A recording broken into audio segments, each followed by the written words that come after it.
تقوى الإله مدار كل سعادة وتباع وهو رأس شر حبائلا. ഇൽമു പഠിച്ച് നന്നാവുമെങ്കിൽ ബൽആം എന്നാണ്ടേ അത്ര ഇൽമു പഠിച്ചു ഖുർആൻ പറഞ്ഞിട്ടില്ലേ? ഞാൻ അവസാനിപ്പിക്കാം.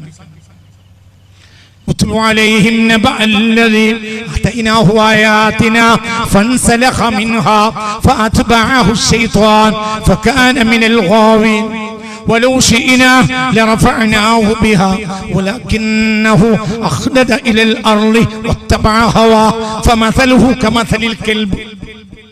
ബൽആമിനെ പറ്റി ഖുർആൻ പറഞ്ഞു. ഞാൻ അവസാനിപ്പിക്കാം, ഒരു മിനിറ്റ്. ആരായിരുന്നു ഇയാൾ? ജനങ്ങൾക്ക് പറഞ്ഞു കൊടുക്കണം. ഒരു പണ്ഡിതന്റെ കഥ. ആയാത്തിന എല്ലാ ദൃഷ്ടാന്തങ്ങളും അയാൾക്ക് ലഭിച്ചിരുന്നു, എല്ലാ വിവരവും ഉണ്ടായിരുന്നു. പക്ഷേ അയാൾ പിശാചിന്റെ അടിമയാണ്. അല്ലാഹു കാത്തുരക്ഷിക്കട്ടെ. ചെറിയ ആലിമല്ല, വലിയ ആലിം. പക്ഷെ എന്തില്ല? കൽബിലാരില്ല. അല്ലാഹ് കൽബിലല്ല. فمحمدنا هو سيدنا فالعز لنا لإجابته. الله والله والله والله. ഈ റമളാനിന്റെ തുടക്കം മുതൽ ഒടുക്കം വരെ മൊബൈൽ എടുക്കൂല എന്ന് തീരുമാനിക്കുക. അല്ലെങ്കിൽ എന്നെ വേണമെങ്കിൽ നിർബന്ധമാണെങ്കിൽ വിളിക്കാം. എന്നെ വിളിക്കണമെങ്കിൽ രാവിലെ 8 മണിയുടെയും 9 മണിയുടെയും വിളിച്ചാൽ എന്നെ കിട്ടും. പിന്നെ ഞാൻ മൊബൈൽ എടുക്കൂല. ആദ്യം മനുഷ്യൻ കുറെ കാര്യങ്ങൾ ചെയ്തു പഠിക്കണം. എന്നാലേ മനസ്സിലായില്ല, ഓരോന്നും ചെയ്താലേ അതിൻ്റെ അനുസരിച്ചാവുള്ളൂ. ഓരോന്നിനും ഇതിന്റെ നിബന്ധന ഉണ്ടാവും. ഇപ്പൊ നിങ്ങൾക്ക് ഇതിലിറങ്ങി നടന്നൂടെ? പറയും മനുഷ്യന്മാരെ, പറയും. ഇവിടെ കസേരയിൽ ഇരിക്കുമ്പോ തന്നെ നിങ്ങൾക്ക് ചാടിക്കൂടെ? എണീറ്റ് 4 ചാട്ടം ചാടി. പിരാന്തനാവുന്ന കണക്കാക്കും, അത്രയല്ലേ ഉള്ളൂ. ഇവിടെ ചാടാൻ പാടില്ല നിയമമുണ്ട് എന്ന് പറയും മനുഷ്യന്മാരെ. വെള്ളാങ്കാട്ടത്തെ വയറിന് വന്നിട്ട് ചാടാൻ പാടില്ല എന്ന് നിയമമുണ്ട്? ഇല്ല. നിങ്ങൾക്ക് ചാടാം, നിങ്ങൾക്ക് മറിയാം, തല ഉത്തിരിക്ക, തല മേലേക്ക് പൊന്തിച്ചുടിക്ക, അങ്ങോട്ട് കൊണ്ട് ഇറങ്ങി പായാം, ഒക്കെ ചെയ്യാം. പക്ഷേ വിമാനത്തിലിരുന്നാ പറ്റൂല. വിമാനത്തിരുന്നാൽ സീറ്റ് ബെൽറ്റ് കെട്ടി ഇങ്ങനെ ഇരിക്കണം. എന്റെ നിയമം അങ്ങനെയാണ്. ദുബായിൽ എത്തണമെങ്കിൽ അങ്ങനെ. അതിൻ്റെ ഇടയ്ക്ക് എന്തെങ്കിലും സീറ്റ് വെച്ച് കെട്ടാതിരുന്നാൽ, വല്ല ജെർക്കിങ്ങിലും പെട്ടാൽ, തല കുത്തി മറിഞ്ഞാൽ പിന്നെ എൻ്റെ ഡെഡ് ബോഡി ആയിരിക്കും അടുത്തില്ല. വിമാനം അങ്ങോട്ടും ഇങ്ങോട്ടും ഒക്കെ ആവും. നിങ്ങളിൻ്റെ കൂടെ ഉണ്ടാ? ഓരോന്നിനും നിയമമുണ്ട്. നമ്മൾ അതനുസരിച്ചാകണമെങ്കിൽ അതിന്റെ നിയമം പാലിക്കണം. നോമ്പ് കാലത്ത് നിയമം വെക്കണം. ഞാൻ 1 മണിക്കൂറേ റമദാന് നോമ്പ് എടുക്കുള്ളൂ. എന്തുള്ളൂ പറയാ, മൊബൈൽ എടുക്കുള്ളൂ. കച്ചവടം കാര്യമൊക്കെ ഉണ്ട്, ആ സമയത്ത് വിളിച്ചാൽ മതി. അങ്ങനെ നിയമം വെച്ചു. അപ്പൊ അതിന് നമ്മൾ പഠിക്കണം. മനസ്സിലായില്ലേ? ഇങ്ങനെ തന്നെ ഓരോന്നും പഠിക്കുക, ഓരോന്നും പഠിക്കുക, ഓരോന്നും പഠിക്കുക.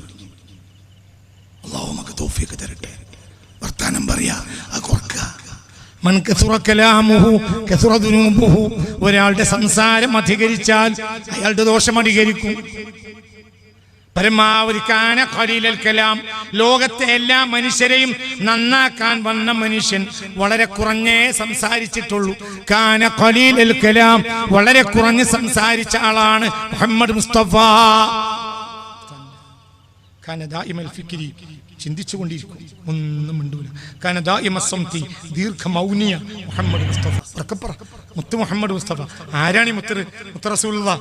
മുത്ത് റസൂലുള്ളാഹിനെ വിശ്വസിച്ചവർക്ക് വരെ അല്ലാഹു സ്വർഗ്ഗം വാഗ്ദാനം ചെയ്തിട്ടുണ്ട്. അപ്പൊ മുത്തിന് നബി എവിടെ ഇരിക്കും? വല്ലൈലി ഇദാ സജാ മാ വദ്ദഅക റബ്ബുക വമാ ഖലാ വലൽആഖിറതു ഖൈറുൻ ലക മിനൽ ഊലാ വലസൗഫ ഉഅ്തിക റബ്ബുക ഫതല്ലാ. നിങ്ങൾ തൃപ്തിപ്പെടുന്നത് വരെ റബ്ബ് തരാൻ തീരുമാനിച്ചിട്ടുണ്ട്. എന്തുണ്ടരും നിങ്ങളെ തൃപ്തിയാണ് അല്ലാഹുവിന് ആവശ്യം. അങ്ങനത്തെ റസൂലുള്ളാഹ് ദുഃഖം തളം കെട്ടി നിൽക്കുന്ന മുഖാണ്. വർത്താനം പറയില്ല, കൂടുതൽ വർത്താനം ഇല്ല. അല്ലാഹു നമ്മളെ കാത്തുരക്ഷിക്കട്ടെ. എന്തുകൊണ്ട്? വർത്താനം അധികരിച്ചാൽ ദോഷരീക്ഷിക്കും. അല്ലാഹു നമ്മളെ കാത്തുരക്ഷിക്കട്ടെ. അപ്പൊ ഇതൊക്കെ ഒന്ന് പഠിക്കുക. ഒരാൾ വർത്തമാനം നിയന്ത്രിച്ചാൽ മാത്രമേ ضمن لي ما بين لحييه وما بين فخذيه അക്ഫിലു ലഹുൽ ജന്ന. രണ്ട് താടിയല്ലിനിടയിലുള്ള വസ്തുവിനെയും രണ്ട് തൊടയല്ലിനിടയിലുള്ള വസ്തുവിനെയും ഒരാൾ നിയന്ത്രിച്ചാൽ ഞാൻ അവന് സ്വർഗം വാങ്ങിക്കൊടുക്കും എന്ന് മുഹമ്മദ് മുസ്തഫ. രണ്ട് വസ്തുക്കളുണ്ട് ശരീരത്തിൽ, രണ്ടിനും എല്ലില്ല. ഒന്ന് രണ്ട് താടിയലിന്റെ ഇടയിലാണ്, രണ്ട് തൊടയലിന്റെ ഇടയിലാണ്. രണ്ടിലും എല്ലില്ല. ഒന്ന് നാവാണ്, ഒന്ന് അവന്റെ ലൈംഗികാവയവമാണ്. ഇത് രണ്ടും നിയന്ത്രിക്കാൻ ഒരാൾ പഠിച്ചാൽ ഞാൻ അവന് മോനെ ഞാൻ അവന് സ്വർഗമായി കൊടുക്കും. എന്റെ പഠിച്ചോനെ പഠിക്കണോനെ നിയന്ത്രിക്കാൻ കഴിയുള്ളൂ. അള്ളാഹു തൗഫീഖ് തരട്ടെ. ഇത് പഠിച്ചോനെ പഠിക്കണം, അപ്പോഴേ നിയന്ത്രിക്കാൻ കഴിയുള്ളൂ. അള്ളാഹു നമുക്ക് ബോധം തരട്ടെ. പറയും മനസ്സിലാവണില്ല, ചിന്തിക്ക്. ഇതിന് മൊബൈൽ പറഞ്ഞു, അതൊന്നും നിയന്ത്രിക്കാൻ കഴിയണില്ല. തൊടയലിന്റെ ഇടയിലുള്ള അവയവത്തിന് പല താല്പര്യങ്ങളുണ്ടാവും. അത് ചിലപ്പോ ആ ആഗ്രഹങ്ങൾ കണ്ണിലൂടെ വീട്ടും. സിനൽ ഐനി, സിനൽ ലിസാനി, സിനൽ ഉദ്നി, സിനൽ യദി, സിനൽ റിജ്ലി വൽ ഫർജ് യുസദ്ദിഖുഹു ഔ യുകദ്ദിബുഹു എന്ന് പുണ്യ റസൂൽ. നാവ് വ്യഭിചരിക്കും, നാവ് വ്യഭിചരിക്കും. മനസ്സിലായില്ലേ? വ്യഭിചാരിണി പെണ്ണിനെ ലഭിച്ചാലും ലഭിച്ചില്ലെങ്കിലും നാവ് വ്യഭിചരിക്കും, കണ്ണ് വ്യഭിചരിക്കും, ചെവി വ്യഭിചരിക്കും, കയ്യും വ്യഭിചരിക്കും, കാലും വ്യഭിചരിക്കും. ലൈംഗികാവയവത്തിന് സൗകര്യം കിട്ടണം, എന്നാലേ വ്യഭിചരിക്കുള്ളൂ. ഇല്ലെങ്കിൽ ഇവരൊക്കെ വ്യഭിചരിക്കും. അപ്പൊ എന്തിനാ തീർത്ത്? നിങ്ങൾ എന്റെ കൂടെ അല്ല.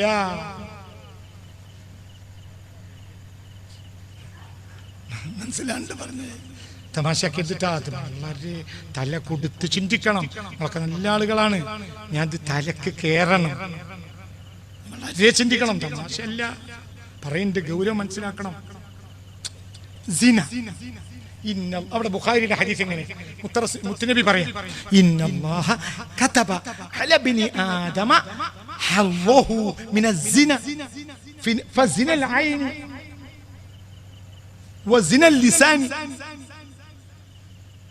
وزنا الأذن وزنا اليد وزنا الرجل وزنا القلب والفرج إما يصدقه وإما يكذبه. കണ്ണ് ലൈസൻസ് ഇല്ലാതെ വ്യഭിചരിക്കും. ചെവി ലൈസൻസ് ഇല്ലാതെ വ്യഭിചരിക്കും. എവിടുന്ന് വിചരിക്കാം? നാവ് ലൈസൻസ് ഇല്ലാതെ വിചരിക്കും, കൈ ലൈസൻസ് ഇല്ലാതെ വിചരിക്കും, കാല് ലൈസൻസ് ഇല്ലാതെ വിചരിക്കും, കൽബ് ലൈസൻസ് ഇല്ലാതെ വിചരിക്കും. ഈ വ്യഭിചാരത്തിലൂടെ നടക്കും.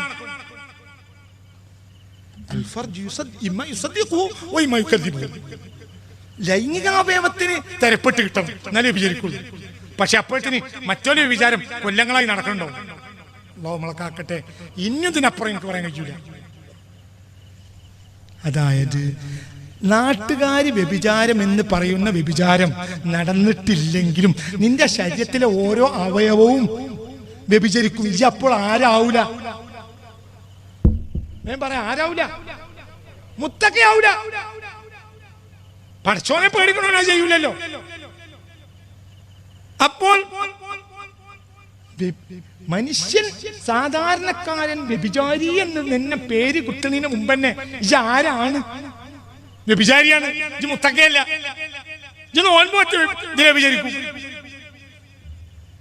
മനസ്സിലായില്ലേ? ബാങ്ക് കൊടുത്തിട്ട് സുന്നത്ത് സ്കെച്ച് പള്ളി കുത്തിരിക്കാണ്. ഇക്കാമത്തിന് ഇനി ഒരു 5 മിനിറ്റ്, അപ്പൊ പിന്നെയും മാന്താണ്. കാരണം 5 മിനിറ്റ് കഴിഞ്ഞിട്ടാണല്ലോ എന്ത് ഇക്കാമത്ത്. അപ്പൊ കുറച്ചുകൂടി മാന്താലോ. ഇതെന്തിനാ മാന്തന്? കണ്ണിന്റെ വിചാരം. എന്തിനാ കാത്തിരിക്കണ്? റമളാൻ മാസത്തിൽ സുന്നത്ത് ജമാഅത്ത് പങ്കെടുക്കാൻ വന്നതായി. ഹറമ കുത്തരുന്ന് മാന്തന് പോലെ ഞാൻ കണ്ടിട്ടുണ്ട്. ഹറമിൽ അള്ളാഹുവിന്റെ കഅബയുടെ മുന്നിൽ കുത്താണ് മാന്തന്നെ. നിങ്ങൾക്ക് പറയുന്നത് മനസ്സിലാവുന്നുണ്ടോ? ഇതിലൂടെ എന്താ സംഭവിക്കണത്? കണ്ണ് വ്യഭിചരിച്ചു. എന്നാ നാട്ടുകാർ പിന്നെ എന്ത് പറയില്ല? പറയാ, കുട്ടി വ്യഭിചാരി എന്നറിയില്ല, ഈ മാന്താരിയാണ്, നിസ്കരിക്കാൻ വന്നല്ലേ, മോനെ കുറ്റം പറയാൻ പാടില്ല. ഇവനെ അള്ളാഹ് എടുക്കലാരാ? കള്ള വ്യഭിചാരി. ഇവനെ വ്യഭിചാരി എന്ന് മുത്തുനബി പറഞ്ഞിട്ടുണ്ട്.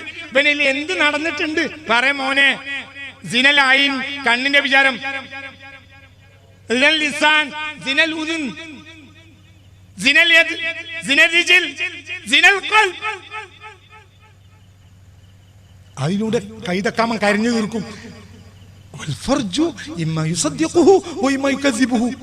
ലൈംഗികാവയവം ചിലപ്പോ വിചരിക്കും, ചിലപ്പോ വിചരിക്കൂല. എന്നാലും ബാക്കിയുള്ള അവയവം മുഴുവനും പറകുട്ടി വിചരിക്കും. അതിന് ഏറ്റവും സൗകര്യമുള്ള ഒരു കാലാണിത്. അള്ളാഹു നമ്മളെ കാത്തു രക്ഷിക്കട്ടെ. പണ്ട് സിനിമക്ക് പോണ ആളുകൾക്ക് എവിടുന്ന് കൊല്ലത്തിലൊരു സിനിമ പോയാൽ പെണ്ണു കൊടുക്കൂല. ഇന്ന് സിനിമക്ക് പോകേണ്ട ആവശ്യമില്ല. ഇന്നൊരു 100,000 സിനിമ ഇതിന്റെ അടിയിൽ കാണാം. നമ്മളെ പേര് മുത്തക്കങ്ങളാണ്. ഇനി നമ്മളൊരാൾ കുറ്റം പറയുകയാണെങ്കിൽ നമ്മൾ ചൂടാവും. മനസ്സിലായില്ലേ? ചിന്തിക്ക്. നിങ്ങൾക്ക് പറഞ്ഞത് മനസ്സിലായില്ല. ഒരു ദിവസം എന്നോട് 10 കൊല്ലം മുമ്പാ ഒരാൾ റമളാൻ മാസത്തിൽ വിളിച്ചാണ് പറഞ്ഞു, ഒരു നല്ല വാർത്ത ഉണ്ട് ഉസ്താദെ, നമ്മളെ പിന്നെ നിലമ്പൂരത്തെ 2ാമത്തെ സിനിമകളും ഇന്ന് പൂട്ടിയാണ്. 10-5 കൊല്ലം മുമ്പാ നമ്മളെ നിലമ്പൂരത്തെ 2ാമത്തെ സിനിമകളും ഇന്ന് പൂട്ടിയിട്ടുണ്ട്. അൽഹംദുലില്ലാഹ് നമുക്ക് സന്തോഷിക്കാൻ കണ്ട്. ഞാൻ പറഞ്ഞു, എടാ അതിന് നമ്മൾ അൽഹംദുലില്ലാഹ് എന്നല്ല പറയേണ്ടത്. കാരണം ജനങ്ങള് എഴുത്തിക്കാഫിരിക്കാൻ പള്ളിയിൽ പോയി കരഞ്ഞതുകൊണ്ട്, സിനിമകൾക്ക് വരാൻ ആളില്ലാത്തത് കൊണ്ടല്ല സിനിമകൾ പൂട്ടിയത്. പൊരേന്ന് തന്നെ എന്തുണ്ട് പറയാൻ മനുഷ്യ. പൊരേന്ന് കൈ പിടിച്ചെന്ന് സിനിമ കാണാനുള്ള സൗകര്യം ഉണ്ടാവുമ്പോ സിനിമ കൊട്ടേക്ക് ഒരാള് പോവൂല. അപ്പൊ ഒരാൾക്ക് ഒന്നും പേടിക്കണ്ട. എന്നോട് അരീക്കോട്ട് നിന്നൊരാള് 10 കൊല്ലം മുമ്പ് പറഞ്ഞു, ഞാൻ എന്റെ ജീവിതത്തിൽ ഒരു സിനിമക്കാ പോയത്, എന്നിട്ട് സിനിമകൾക്ക് കയറാൻ കഴിഞ്ഞില്ല, അന്ന് ആ പണി നിർത്തിയതാണ്. എന്ത് പറഞ്ഞു? അരീക്കോട് സിനിമ വന്ന കാലത്ത് ഞാനൊരു സിനിമക്ക് പോയി, ആരും കാണാതെ സിനിമക്ക് പോയി. അങ്ങനെ ഞാൻ സിനിമകൾക്ക് ഇങ്ങോട്ട് എത്താനായ നേരത്തുണ്ട് ഒരാള് വയ്യിന്ന് ഇങ്ങനെ ഇങ്ങോട്ട് വരുന്നു. അപ്പൊ ഞാൻ നേരെ അങ്ങോട്ട് പോയി. ഞാൻ തീക്കൊന്നും അല്ലാന്ന് ഓന്റെ മുന്നിൽ കാണിക്കാൻ വേണ്ടി ഏതോ അരീക്കോട്ട് ഒരാളാ. അങ്ങനെ അയാൾ പോയി കണ്ണെന്ന് മറഞ്ഞു കണ്ടപ്പോ തിരിച്ച് ഞാൻ ഇങ്ങോട്ട് വന്ന് സിനിമകളുടെ വാതിലിന് കവാടത്തിന് അവിടേക്ക് എത്തുമ്പോണ്ട് ഒരുത്തൻ ഇങ്ങോട്ട് വരും. അപ്പൊ ഞാൻ പിന്നെ ഇങ്ങോട്ട് പറഞ്ഞു മനസ്സിലായി. അങ്ങനെ അങ്ങോട്ടും ഇങ്ങോട്ടും സിനിമന്റെ പകുതിയായി. പിന്നെ അതിൽ കയറാൻ കഴിഞ്ഞില്ല. ഞമ്മക്കിട്ട് നടക്കൂല. ഞാൻ സിനിമക്ക് പിന്നെ പോയിട്ടില്ല. നിങ്ങൾ സ്ഥലത്തില്ല.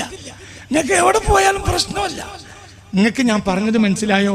ഒരു മനുഷ്യന് സിനിമാന്റെ ഉള്ളിലേക്ക് കയറാൻ കഴിഞ്ഞില്ല. എന്തുകൊണ്ട്? മനുഷ്യനെ പേടിച്ചിട്ട്. ഇന്നൊരാൾക്ക് സിനിമ കാണാൻ മനുഷ്യനെ പേടിക്കണോ? ഔദു ബില്ലാഹി മിനശ് ശൈത്താനിർ റജീം. പേടിക്കണോ? ഓന്റെ കയ്യിൽ ദുനിയാവിലെ എല്ലാ സിനിമയുണ്ട്. എന്തൊക്കെയുണ്ടെന്ന് നമ്മക്കറിയില്ല. ഇതിൽ പലതും ഉണ്ടാവും. ഈ ദുന്യാവിലെ എല്ലാ വൃത്തിയോടത്തിന്റെ ഉള്ളിലുണ്ട്. അത് എവിടെ നിന്നുണ്ട് നമ്മക്കറിയാത്തോണ്ടാണ്. അതിന്റെ ആളുകൾക്ക് അതറിയും. അല്ലാഹു നമ്മളെ കാത്തിരക്ഷിക്കട്ടെ. എന്നിട്ട് എന്താ പേര് പറയാ? നമ്മളെന്താസ്കരിക്കും, നമ്മളെല്ലാ സുന്നത്തും വിൽക്കും, നമ്മളെല്ലാ എത്തിക്കാനിക്കും പൈസ കൊടുക്കും. നമ്മളൊന്നായിട്ടില്ല. തഖ്വല്ലില്ല. ഇതൊന്നും ആവശ്യമില്ല. تقوى الإله مدار كل سعادة وطباع وهو رأس شر حبائلا. ഇൽമ പഠിച്ച് നന്നാവുമെങ്കിൽ ബൽആം എന്നാണ്ടേ അത്ര ഇൽമ പഠിച്ചു. ഖുർആൻ പറഞ്ഞിട്ടില്ലേ? ഞാൻ അവസാനിപ്പിക്കാം.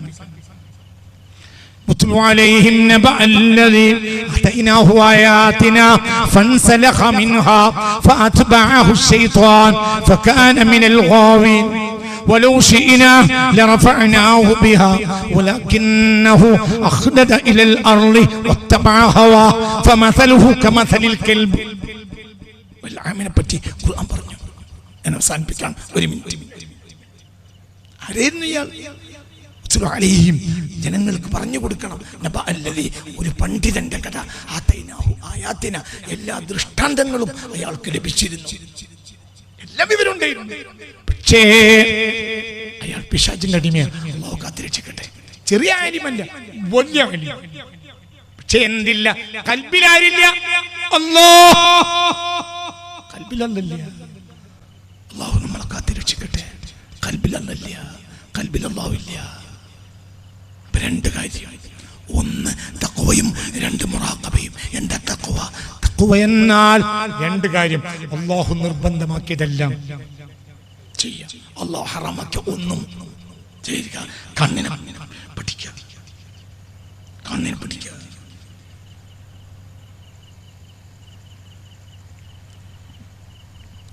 ഒരു മുസ്ലിം ഞാന് ഒരു പള്ളിയിൽ സിനിമക്ക് പോകരുത്, സിനിമ കാണരുത് എന്ന് പ്രസംഗിക്കുന്നത് കേട്ടപ്പോൾ ഒരു അമുസ്ലിം ഒരു 10-12 കൊല്ലം മുമ്പ് എന്നോട് പറഞ്ഞു, ഉസ്താദ് നിങ്ങൾ എന്തിനാ ഇത് പള്ളി പറയുന്നത്, പള്ളിക്ക് വരുന്നല്ലോ സിനിമക്ക്. അപ്പൊ ഈ സാധു വിചാരിക്കണത് മനസ്സിലായില്ല, നാട്ടിലെ മുത്തക്കിങ്ങളാണ് ഇവിടെ വരുന്നത്. നിങ്ങൾ ചിന്തിക്ക്. രണ്ട് കാര്യം ഉണ്ടെങ്കിൽ മതി, പിന്നെ ഒന്നും വേണ്ട. പിന്നെ അർഫ നോമ്പ് നോറ്റാൽ അൽഹംദുലില്ലാ, നോറ്റിട്ടില്ലെങ്കിലും അൽഹംദുലില്ലാ. പിന്നെ 96 നോറ്റാൽ അൽഹംദുലില്ലാ, നോറ്റിട്ടില്ലെങ്കിൽ അൽഹംദുലില്ലാ. മനസ്സിലായില്ലേ പറഞ്ഞത്? രണ്ട് കാര്യം ഉണ്ടായാൽ മതി. ഒന്ന് തഖ്വ. തഖ്വ എന്നാൽ അള്ളാഹു കൽപ്പിച്ച എല്ലാം ചെയ്യും, നിർബന്ധം. അള്ളാഹു വിരോധിച്ച എല്ലാം പറമോനെ ഒഴിവാക്കും. പിന്നെ മുറാഖബയും. എന്താ മുറാഖബ? ഒരു അടി വെക്കുമ്പോ ആലോചിക്കുക, എന്റെ റബ്ബ് എന്നെ നോക്കിക്കൊണ്ടേ ഇരിക്കുന്നുണ്ട്. കക്കാൻ വന്ന ഒരാള് മുതലാളിയോ സൂപ്പർവൈസറോ നോക്കുകയാണെങ്കിൽ കക്കുവോ? പറയും മനുഷ്യന്മാരെ. പണ്ട് പല സാധനവും പീടിന്ന് കളവ് പോയിരുന്നു, ഇപ്പൊ അങ്ങനെ കളവ് പോകൂല. ഇപ്പത്തെ ആളുകൾ മുത്തക്കിങ്ങളായതുകൊണ്ടല്ല. എന്ത് മനസ്സിലായോ? എല്ലാ പീടിയിൽ എഴുതി വെച്ചിട്ടുണ്ട്. എന്ത്? നിങ്ങൾ CCTV-യുടെ നിരീക്ഷണത്തിലാണ് ആണോ അല്ലേ? ഇത് ഈ CCTV കാണുമ്പോൾ ഒരുത്തി പീടിയ കയറിയ ഒരുത്തിക്ക് കക്കണമെന്നുണ്ട്, പക്ഷെ കക്കാൻ പറ്റൂല. കാരണം നിങ്ങൾ CCTV-യുടെ നിരീക്ഷണത്തിലാണ്. നടക്കൂല. ഈ CCTV-ന്റെ സ്ഥാനത്ത് ആരെ വെക്കുക? ഉറപ്പല്ലേ? CCTV ചിലപ്പോ കഴിഞ്ഞ മാസം കെട്ടുവെച്ചിട്ടുണ്ടോ, പിന്നെ അതിലൊന്നും പതിഞ്ഞിട്ടും ഉണ്ടാവില്ല. അതങ്ങനെയല്ലേ? അള്ളാന്റെ ഓഫീസ് കെട്ടുവോ പറയും മനുഷ്യ? ഇല്ല. അവിടെ ഈ മുറാഖബ കൊണ്ടാണ് മോഷ്ടിക്കാത്തത്, മുറാഖബ കൊണ്ടാണ് തെറ്റിയാത്തത്. എന്റെ CCTV നിരീക്ഷണത്തിലാണ്. ഇത് മുറാഖബ എന്നാൽ എന്റെ റബ്ബിനെ നോക്കിക്കൊണ്ടേ ഇരിക്കുന്നുണ്ട്. ഇന്നിപ്പോ റഹ്മത്തുള്ള നിങ്ങളെ നാട്ടിൽ പ്രസംഗിക്കാൻ വന്നു. ഞാൻ നിങ്ങളോട് നല്ലത് പറഞ്ഞാൽ, ആത്മാർത്ഥമായി പറഞ്ഞാൽ രക്ഷപ്പെടും. എന്റെ റബ്ബ് ഈ പ്രസംഗം നോക്കിക്കൊണ്ടേ ഇരിക്കുന്നുണ്ട് എന്ന ബോധം ഇരിക്കുന്നുണ്ട്, ഞാൻ ശ്രദ്ധിക്കും. മനസ്സിലായില്ലേ? തന്നെ മുറാഖബ. മുറാഖബ എന്നാൽ ഓരോ ശ്വാസത്തിലും എന്ത് ചിന്തിക്കണം? എന്റെ റബ്ബ് എന്നെ നോക്കിക്കൊണ്ടേ. നീ അങ്ങോട്ട് കാണുന്നില്ലെങ്കിലും റബ്ബ് ഇങ്ങോട്ട് കണ്ട് കഴിഞ്ഞ് ഇത്ര മതി. രണ്ട് കാര്യം ഉണ്ടായ സ്വർഗത്തൊക്കെ. തഖ്വ രണ്ടും, പിന്നെ മുറാഖബ മൊത്തത്തിൽ 3 കഴിഞ്ഞ്. ഇനിയൊന്നും വേണ്ട, ഒന്നും വേണ്ട.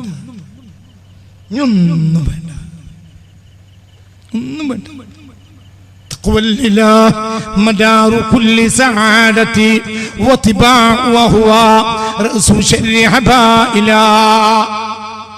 മതങ്ങൾ കേവലം ആചാരങ്ങളാണെന്ന് പഠിപ്പിച്ചത് യൂറോപ്പാണ്. ആ യൂറോപ്പ് നശിക്കുകയും ചെയ്തു.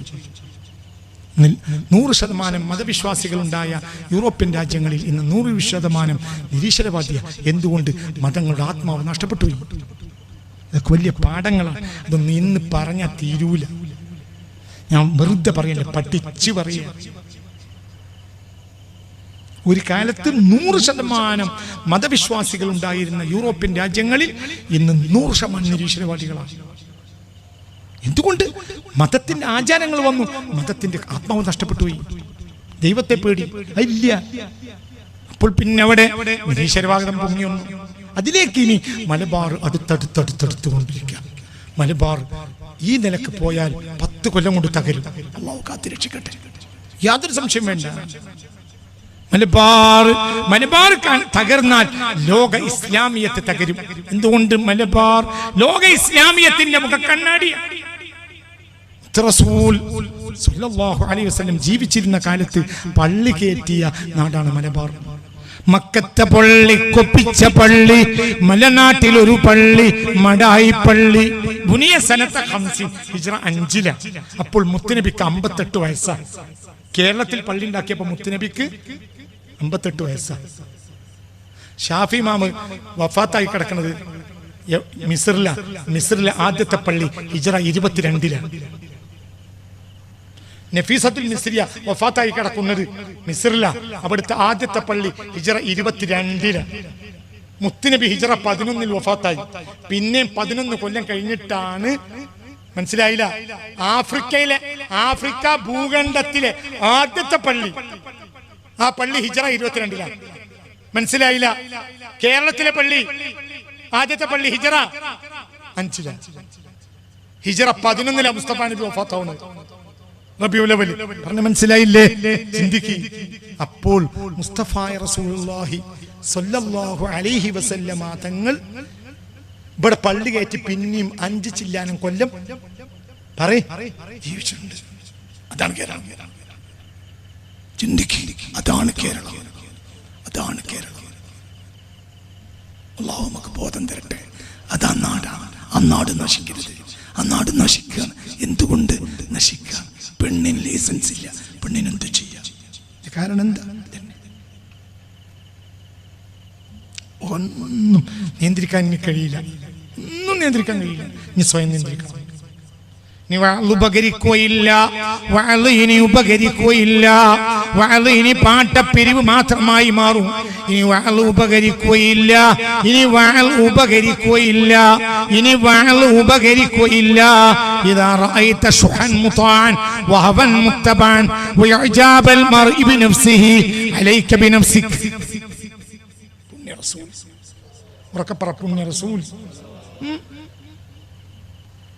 മനുഷ്യൻ അവന്റെ പോരിശകൾക്ക് പണം ചെലവാക്കി കാണുക. ധനാഢ്യരിൽ നല്ലൊരു ശതമാനം തൻ പോരിശക്ക് മാത്രം പണം ചെലവഴിക്കുന്നവരാണ്. പേരൊന്നും ഞാൻ പറയണില്ല, അത് പറയേണ്ട ആവശ്യമില്ല. പിന്നെ അവൻ മുത്തബ, മനുഷ്യൻ അവന്റെ അവയുടെ പിന്നാലെ നടക്കുന്നവരാണ്. എനിക്ക് തോന്നിയത് ഞാൻ ചെയ്യും, നിനക്ക് തോന്നിയത് നീ ചെയ്യും. രണ്ട് കാര്യം. ഒന്ന്, തൻ പോരിശക്ക് വേണ്ടി ധനാഢ്യന്മാർ പണം ചെലവാക്കുക. ഇഖ്ലാസുള്ള പണം ചെലവാക്കൽ ഇല്ലാതെയാവുക. അതായിട്ടുണ്ട്, കഴിഞ്ഞു. രണ്ടാമത്തതൊരാൾ ഹവയുടെ പിന്നാലെ പോവുക, തന്നെ താൻ ഭരിക്കുക. എന്നെ ഖുർആൻ ഭരിക്കുന്നില്ല, എന്നെ ഞാൻ ഭരിക്കുക. മൂന്ന്, ഒരു മനുഷ്യന് ഏറ്റവും മഹാനായി അവനെ തന്നെ തോന്നുക. ഞാനാണ് മഹാൻ എന്ന് എനിക്ക് തോന്നുന്നു. ഓരോരുത്തർക്കും തോന്നുക ഞാനാണ് മഹാൻ, ഞാനാണ് മഹാൻ. അക്കാലം എത്തിക്കഴിഞ്ഞാൽ അലൈക ബിനഫ്സിക, നീ നിന്റെ കാര്യം നോക്കിയാൽ മതിയാവും. അന്ന് പിന്നെ വഅള് ഉപകരിക്കൂല. ഫദക്കിർ ഇൻ നഫഅത്തി ദിക്റ, വഅള് ഉപകരിക്കുമെങ്കിൽ മാത്രം വഅള് പറഞ്ഞാൽ മതി. അല്ലാഹു നമ്മളെ കാത്തിരക്ഷിക്കട്ടെ. അല്ലാഹു നമ്മളെ കാത്തിരക്ഷിക്കട്ടെ. അല്ലാഹു കാത്തിരക്ഷിക്കട്ടെ. അതിനൊക്കെയുള്ള കാരണം ഇതാണ്. ഇത് നിയന്ത്രിച്ചിട്ടില്ലെങ്കിൽ നോമ്പിന് ഒരർത്ഥം ഉണ്ടാവില്ല. പറഞ്ഞത് മനസ്സിലായില്ല കുട്ടികളെ? ഇത് നിയന്ത്രിച്ചിട്ടുണ്ടെങ്കിൽ ഒന്നുമില്ല. 1000 സ്വലാത്തില്ല, അതേ സമയത്ത് 1000 സിനിമയും കാണുമെങ്കിലും. അല്ലാഹു നമ്മളെ കാത്തിരക്ഷിക്കട്ടെ.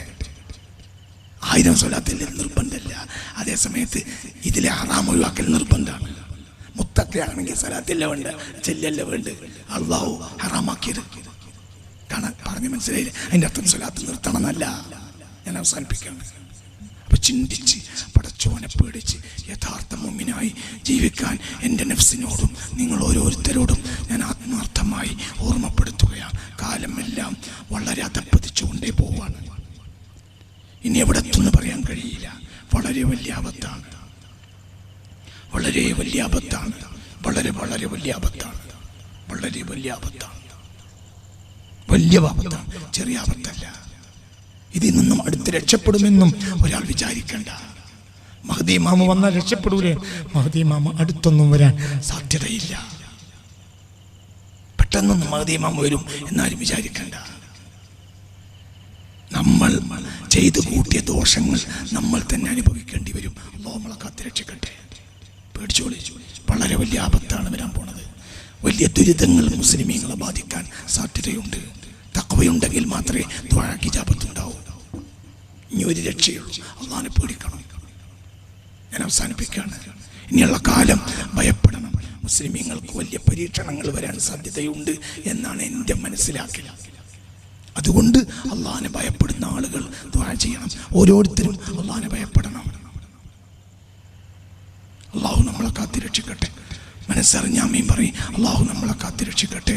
അള്ളാഹു നമ്മെ കാത്തിരക്ഷിക്കട്ടെ. അള്ളാഹു എല്ലാവിധ ഹറാമിനെ തൊട്ടും നമ്മെ കാത്തിരക്ഷിക്കട്ടെ. മാന്യന്മാരായി ജീവിച്ച് മാന്യന്മാരായി മരിക്കാനുള്ളൊരു അവസരം അള്ളാഹു നമുക്ക് തുറന്നു തരട്ടെ. എല്ലാവർക്കും അള്ളാഹു ഖൈറിൻ്റെ വാതിൽ തുറന്നു തരട്ടെ.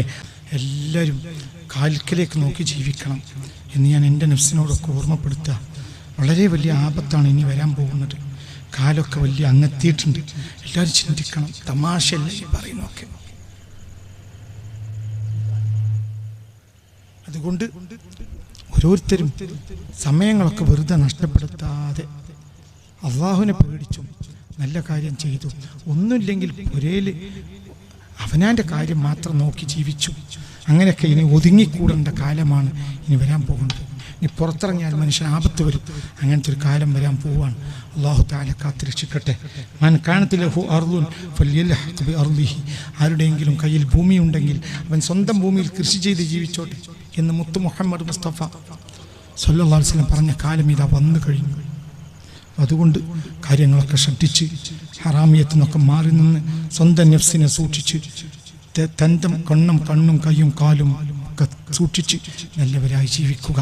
എൻ്റെ നഫ്സിനോടും നിങ്ങളെല്ലാവരോടും ഞാനത് ഓർമ്മപ്പെടുത്തുകയാണ്. ദുനിയാവ് വളരെ നശ്വരമാണ് എന്ന് മനസ്സിലാക്കണം. ഇതെന്തുണ്ടായിട്ട് കാര്യമില്ല, എന്തുണ്ടായിട്ട് കാര്യമില്ല. ഒക്കെ നഷ്ടപ്പെട്ടു. ഇവിടെ ഒരിക്കലും നിലനിൽക്കാൻ കഴിയില്ല. ഇവിടെ എത്ര മുതലാളിയായിട്ട് കാര്യമില്ല, എത്ര നേതാവായിട്ട് കാര്യമില്ല, ഒന്നും കാര്യമില്ല. ഒക്കെ പോകും, എല്ലാവരും പോകും. എൻ്റെ കുട്ടിക്കാലത്ത് ഇന്ത്യ രാജ്യത്ത് ഏറ്റവും ആദരിക്കപ്പെടുന്ന ആൾ ഇന്ദിരാഗാന്ധിയാണ്. ഇപ്പം എവിടെയാണ് ഈ വ്യക്തി? മരിച്ച് ജനിച്ച ദിവസം പോലും ഇന്ന് ആരും ഓർക്കണില്ല. അതൊരു വിഷയം തന്നെയില്ല. ഇന്നുള്ള ആളുകളും അങ്ങനെ തന്നെയാണ്. 10 കൊല്ലം കഴിഞ്ഞാൽ ഇത്രയേ ഉള്ളൂ.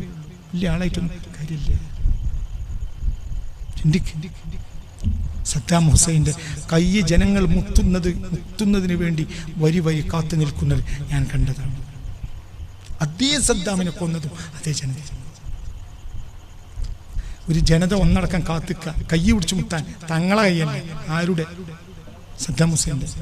അതേ സദ്ദാമിനെ തൂക്കിക്കൊന്നപ്പോൾ ഒരു കൈ വിട്ടു. ഇതാണ് ദുനിയാവ്. ഇതാണ് ദുനിയാവ്. അതുകൊണ്ട് ഇതിനൊന്നും ആരും വഞ്ചിതരാകണ്ട. പൈസ ഉണ്ടായിട്ട് കാര്യമില്ല, ഒറ്റ കാര്യമില്ല. വയനാട് മുഴുവനും തേയിലത്തോട്ടം, കോഴിക്കോട്ട് മുഴുവനും അനവധി ബിൽഡിങ്ങുകൾ, ലക്ഷക്കണക്കിന് ഉറുപ്പ്യ മാസത്തിൽ വരുമാനം. ഇതൊക്കെ ഉള്ളൊരു കുട്ടിയാണ് ഇന്ന് മരിച്ചത്. ഞാനൊരു സദസ്സിൽ പോയാൽ അവസാനം പറയൽ എൻ്റെ ഉപ്പക്ക് വരക്കണം കേട്ടോ. അപ്പം എൻ്റെ ഉപ്പ ഒരു നിലക്ക് ഭാഗ്യക്കാരനാണ്. ഇനിയിപ്പോൾ എൻ്റെ മകനെ പറ്റി എനിക്ക് ആ പ്രതീക്ഷയില്ല.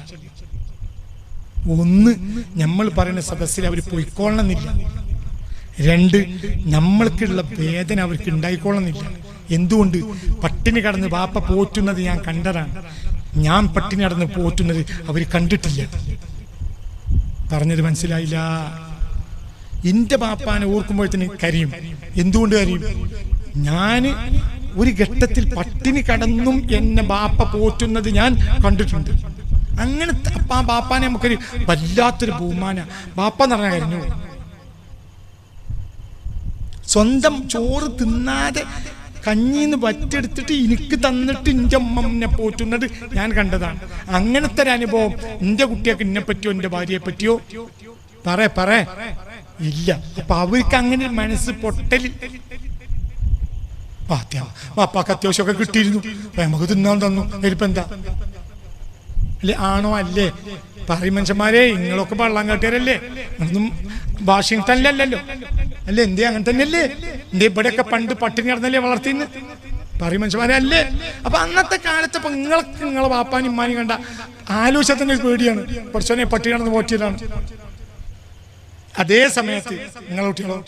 ഇപ്പൊ ഇവര് 2 വയസ്സായ ആളുകൾ. നിങ്ങൾ അത്ര വയസ്സില്ല. നിങ്ങളെ കുട്ടികളൊക്കെ വിശ്വാസം ഉണ്ടോ നിങ്ങൾക്ക്? എന്തുകൊണ്ട്? നിങ്ങൾ പട്ടിണി കിടന്ന് അവരെ പോറ്റുന്നത് അവർക്കൊരു ജീവിതത്തിൽ അനുഭവം ഇല്ല. ഞാൻ ഈ പയ്യറമ്പ് സ്കൂൾ പഠിച്ചിരുന്നു. ഇവിടെ ഒരു ദിവസം ബാപ്പനെ കാണാൻ വേണ്ടി വന്നു. അങ്ങനെ ഹെഡ്മാഷ് റൂമിൽ ചെന്ന് വന്നപ്പം ഹെഡ്മാഷ് ഒരു സംഭാവന ആവശ്യപ്പെട്ടു ബാപ്പാനോട്. ബാപ്പാന്റെ കുപ്പായം കോലും ഒക്കെ കണ്ടിട്ടായിരിക്കും. ബാപ്പാക്ക് അന്നത്തെ വരുമാനം എന്ന് പറഞ്ഞാൽ ഇന്നത്തെ നമ്മളെ വരുമാനമല്ല. കുറച്ച് നെല്ലുണ്ട്, വൈക്കോലും ഉണ്ട്, പിന്നെ വേനൽ കുറച്ച് അണ്ടി ഉണ്ടാവും. അപ്പം മൂത്തയിടത്തുനിന്ന് പയ്യറമ്പ് വരാനുള്ളതും തിരിച്ചു പോകാനുള്ള പൈസ മാത്രമേ ഉണ്ടാവുള്ളൂ. ബാപ്പ പിന്നെ കുറയാത്ത മനുഷ്യനെ ആരെ മുന്നിലും. ബാപ്പ വേഗം പൈസ എടുത്തു കൊടുത്തു. അപ്പോ പിന്നെ ബാപ്പ പോവാണ്. പോട്ടെ എന്നാണ് പോയി. അപ്പൊ എനിക്ക്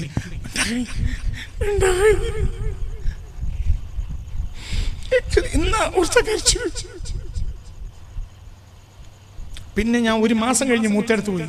അപ്പം ഉമ്മ എന്നോട് പറഞ്ഞു, നടന്നും എങ്ങനെയൊക്കെയോ ആരോ വണ്ടിന്റെ ബാക്കിൽ കയറിയൊക്കെയാണ് അന്ന് ബാപ്പ ഇവിടെ എത്തിയത്. ഞാൻ അതോർത്ത് 2023 കഴിഞ്ഞിട്ട് എന്റെ ബാപ്പ മരിച്ചിട്ട് 5 കൊല്ലം. അങ്ങനത്തെ ഒരു അനുഭവം നമ്മളെ കുട്ടിയൊക്കെ നമ്മളെ പറ്റി ഇല്ല.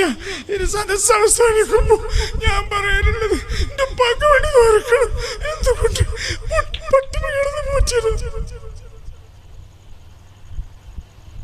അപ്പൊ ഭാഗ്യക്കാരനാണ്. അതോർത്തിട്ടെങ്കിലും കരയണ മക്കളുണ്ട്. ആണോ അല്ലേ? പറയും മനുഷ്യന്മാരെ, ഇങ്ങനെയുള്ള കാലം അപകട. കുട്ടികൾ നല്ലവരായാൽ തന്നെയും അവരെ നമുക്ക് ഉപകരിച്ചോളന്നില്ല. കൈ പൊന്തിച്ചു പിടിച്ചാളി അള്ളാഹുവിടെ നമുക്ക് ദുആ ചെയ്യാം. കാലൊക്കെ ദുഷിച്ചുപോയി മനുഷ്യന്മാരെ. ഇനിയൊന്നും നമ്മൾ വലിയ ഉഷാറായി പോകുമെന്ന് വിചാരിക്കണ്ട. ബിസ്മില്ലാഹിർ റഹ്മാനിർ റഹീം. അൽഹംദുലില്ലാഹി റബ്ബിൽ ആലമീൻ. അല്ലാഹുമ്മ സ്വല്ലി അലാ സയ്യിദിനാ മുഹമ്മദ് വഅലാ ആലി സയ്യിദിനാ മുഹമ്മദ്. ലോകത്തിന്റെ അധിപതിയായ റബ്ബേ, ഞങ്ങളെയൊക്കെ നീ നന്നാക്കി തരണമേ റബ്ബേ. ഞങ്ങൾ നീ സാലിഹ്യങ്ങളിൽ പെടുത്തണമേ റബ്ബേ. ഇടത്തെ പോക്കറ്റും വലത്തെ പോക്കറ്റും തുറന്നാൽ പൈസ കിട്ടുന്ന ആളുകളാണ് ഞങ്ങൾ. ഈ പോക്കറ്റിലും ചിലപ്പുണ്ടാവും, ഇല്ലെങ്കിൽ ഈ പോക്കറ്റിലുണ്ടാവും. ഞങ്ങളെ വാപ്പാർക്ക് 2 പോക്കറ്റിലുണ്ടായിരുന്നില്ല. കഷ്ടപ്പെട്ട് പോറ്റിയത് അവര് മണ്ണിലാണ്. അവർക്ക് നീ പുറത്തു കൊടുക്കണമേ. ഞങ്ങൾ ഈ കൊല്ലത്ത് ഇന്ന് നേരം വെളുത്തിട്ട് കഴിച്ച വർഷം എന്റെ ബാപ്പ ഞാൻ വെള്ളാങ്കാട്ട് ഈ വീട്ടിൽ വന്നിട്ട് ഈ വെള്ളാങ്കാട് ഇവിടെ ഇന്ന് ഈ രാത്രി ഇവിടത്തെ ഒരു വീട്ടിൽ വന്ന് ഞാൻ കഴിച്ച ഭക്ഷണം, ഇന്ന് കഴിച്ച ഭക്ഷണം എന്റെ ബാപ്പ ആയുസ്സിൽ ഒരിക്കൽ കഴിച്ചിട്ടില്ല. അവരാ ഞങ്ങളെ പോറ്റിയത്. നീ പുറത്തു കൊടുക്കണമേ റബ്ബേ. അവരെ ഖബർ നീ നന്നാക്കി കൊടുക്കണമേ റബ്ബേ. പഠിച്ചോനെ, ഇങ്ങനെ പറയാനുള്ള മക്കളെ ഞങ്ങൾക്കും തരണമേ പഠിച്ചോനെ. ഞങ്ങൾ ദോഷികളാണെങ്കിലും നിന്റെ മഹത്തായ ഫദ്ല് കൊണ്ട് നീ ഞങ്ങളെ മക്കളെ സ്വാലിഹാക്കണമേ റബ്ബേ. ബാപ്പാന്ന് ഓർക്കുമ്പോഴത്തിന് കരയുന്ന മക്കളെ ഞങ്ങൾക്കും തരണമേ പഠിച്ചോനെ. ബാപ്പാന്ന് ആലോചിക്കുമ്പോഴത്തിന് കരയുന്ന മക്കളെ ഞങ്ങൾക്കും തരണമേ റബ്ബേ. ഉമ്മ ആലോചിക്കുമ്പോഴത്തിന് കരയുന്ന മക്കളെ ഞങ്ങൾക്കും നൽകണമേ റബ്ബേ. ആ രൂപത്തിലേക്ക് ഞങ്ങളെ നീ ഉയർത്തണമേ റബ്ബേ. ഉമ്മാന്ന് ബാപ്പാന്ന് ആലോചിക്കുമ്പോഴത്തിന് പട്ടിണി കിടന്നതാണ് എൻ്റെ ഓർമ്മ. ഇന്നൊരു ബാപ്പാന്ന് ആലോചിക്കുമ്പോൾ 2 മൊബൈലും പിടിച്ച് നടക്കുന്നതാവും നാളത്തെ കുട്ടിയുടെ ഓർമ്മ. ഉമ്മാനെ ആലോചിക്കുമ്പോഴും ഉമ്മാൻ്റെ ചെവിട്ടിൽ 4 സമയവും ഫോണും വെച്ച് നടക്കുന്ന ഉമ്മാനെയാണ് ഇന്നത്തെ കുട്ടികളുടെ ഓർമ്മ. എങ്ങനെ അവർക്ക് ഇന്നത്തെ കണ്ണീരുണ്ടാവും നാളെ? ഞങ്ങളെ കുട്ടികളെയൊക്കെ പറ്റി ഞങ്ങളെപ്പറ്റി ചിന്തിക്കാൻ മാത്രമുള്ളൊരു നന്മ നീ ഞങ്ങൾക്കും നൽകണമേ തമ്പുരാനെ.